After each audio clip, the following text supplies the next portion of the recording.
पत्र गीता भगवान का 92 कितने ही दिनों से कह रही थी कि तुमसे पत्र के द्वारा मुलाकात करूं, तुम्हारी भी खींच होगी। पिछले जन्म में थी इकरारी, आज आकर इकरार पूरा किया। पिछले जन्म में तुम्हारा भगवान से इकरार वायदा किया हुआ है कि दूसरे जन्म में मिलना।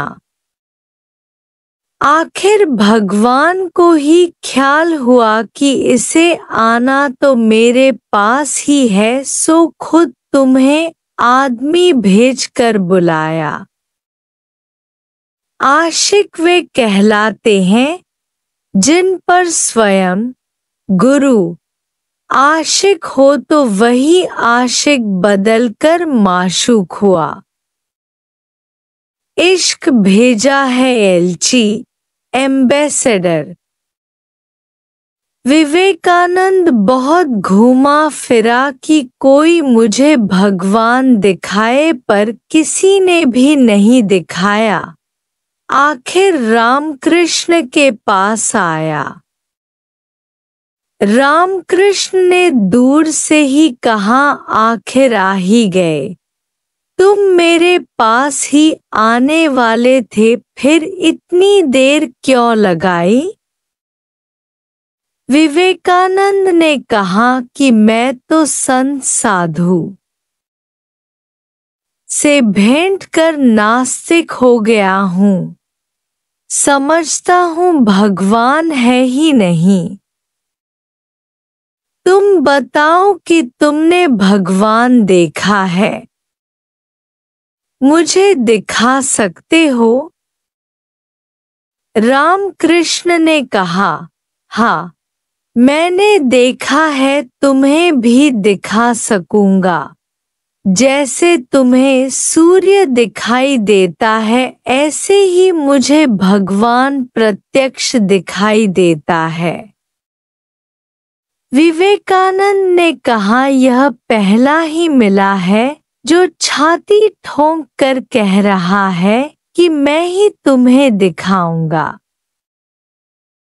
फिर रामकृष्ण के द्वारा सिर पर हाथ लगाने से विवेकानंद ने तीनों लोग देखे। विराट स्वरूप जो अर्जुन ने कृष्ण के मुख में देखा था। अब बताओ तुम्हें कौन मिला है? तुमने वह विराट स्वरूप देखा है या नहीं? तुम दादा को क्या समझते हो?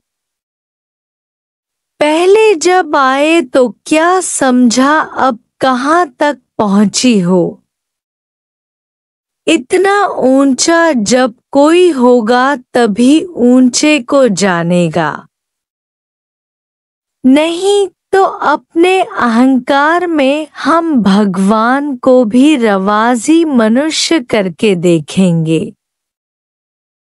आदम को खुदा मत कहो। आदम खुदा नहीं, लेकिन खुदा को भी आदम मत कहो। कृष्ण कहता है कि हे अर्जुन, ये मूढ़ लोग मुझ परमात्मा को नहीं जानते, क्योंकि मैं साधारण स्वरूप में आया हूँ और योग माया से घिरा हुआ हूँ। हे अर्जुन, वेद अभ्यास,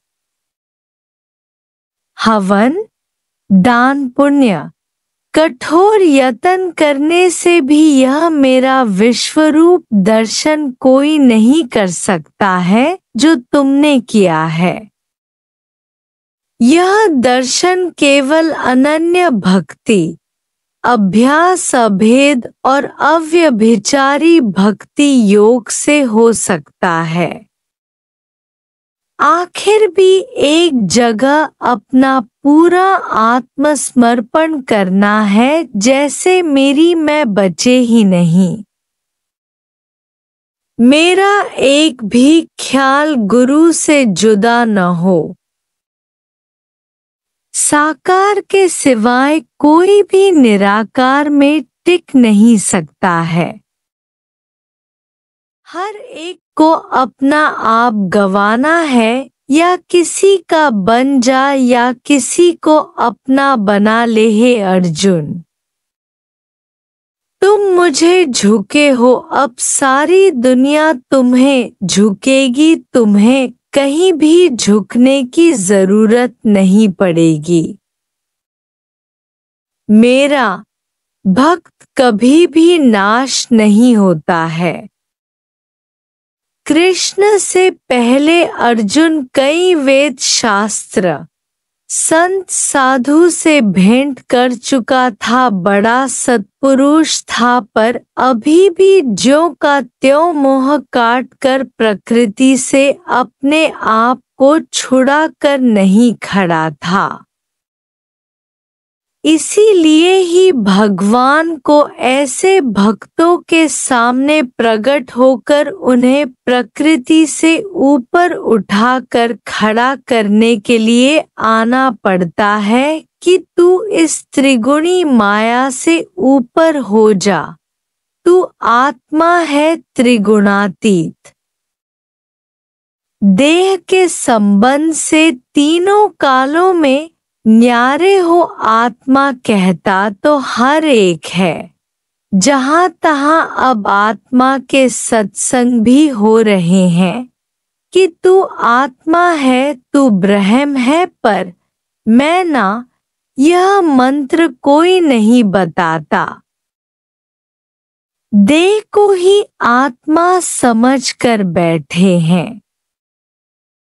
कितने भी होशियार वेदांती लोग मिलते हैं, वे भी कहते हैं कि मैं आत्मा हूँ, पर व्यवहार करते समय तो सभी ख्याल करेंगे न कि ये पति है, मेरा फर्ज है वह दुखी न हो, यह बेटा है इसे समझाना मेरा धर्म है, यह बेटी है इसका विवाह करवाना मेरा धर्म है। मतलब तो कितना भी ज्ञान सुनते हुए बोलते हुए भी व्यवहारिक बुद्धि अंदर पड़ी है कि दुनिया में तो चलना है, लोग क्या कहेंगे। अब आत्मा में व्यवहार, धर्म, फर्ज, वर्ण, आश्रम है कहाँ। मैं यह देह ही नहीं हूँ, तो देह के संबंधी और देह के फर्ज धर्म मेरे से लागू कैसे हुए।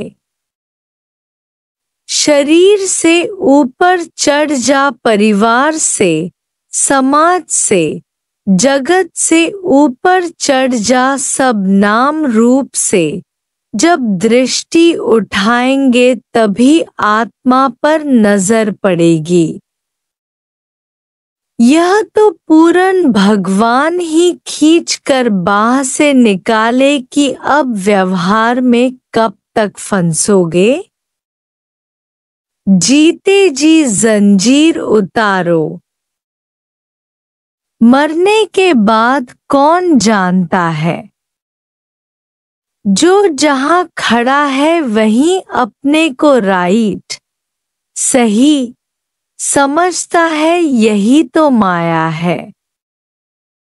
जबकि कोई अपने से ऊपर मिले और वहां भी फिर वह अहंकार गवाकर काश सुने। जिसके पास सुनने के कान हैं वही मंजिल पर पहुंच सकता है, नहीं तो वरना सभी मार्ग को मंजिल समझ बैठे हैं, अपने को बैठकर खुश कर रहे हैं, पर परीक्षा के समय ही उनका पता चल जाता है। जैसे खांसी और खुजली छिपने वाली नहीं है, इसी प्रकार थोड़ी सी इच्छा, मोह या विकार छिपने वाले नहीं है। यहाँ चाहिए 16 आना सत्य। जहर की एक बूंद या चम्मच भर जहर मारने के लिए काफी है। थोड़ी इच्छा भी पुनर्जन्म का कारण बन जाती है। सूक्ष्म इच्छाओं की पूर्ण गुरु के सिवाय कोई भी पहचान नहीं दे सकता है। कृपा माना, गिरो तो पाओ। मन को झुकाना न कि शरीर कोडोट मन मनाभव। एक आदमी का धन चोरी हो गया। किसी संत के पास गया, उसने कहा अफसोस इस बात का है कि अभी तक तुम क्यों नहीं चोरी हुए हो। धन्य है वे गोपियां जिनका सब कुछ चोरी हो गया था। सोई सब कुछ देने के सिवाय सब कुछ नहीं मिलता है। कितने बेचारे खुशी को ही आनंद समझ कर बैठते हैं। जब तक कोई दुख नहीं है तब तक समझते हैं कि आनंद में है। मन घोड़ा खोलकर गधा बांध कर जाता है। साकार भगवान के सामने जो सभी परीक्षाएं देकर पूरी करता है, उसे निराकार की तरफ से कोई परीक्षा नहीं आती है जिसमें वह उलझे। अज्ञानी की बाहरी मुस्कुराहट भी नहीं सुहाती है, पर ज्ञानी की स्वाभाविक शक्ल हमेशा सुहाती है। ज्ञानी क्रोध में और चिंतातुर संकल्प विकल्प करता हुआ भी दिखाई दे, मैं कहते हुए तो भी वह मुक्त है। पर अज्ञानी बाहर शरीर से शांत बैठते हुए भी मन में संकल्प विकल्प करता रहता है, इसलिए वह अज्ञान में बंधा हुआ है। लोक वासना, देह वासना, शास्त्र वासना। प्रेम है पासपोर्ट, पंडित बिन गुरु प्रेम बिन लहे न आत्म राह। ज्ञानी न सोचता है न चाहता है। जो रखता है दावा यहाँ वह मेहमान से होता चोर है। जो जेल खाने में खुदी में रहता है वह ख्वार बर्बाद होगा।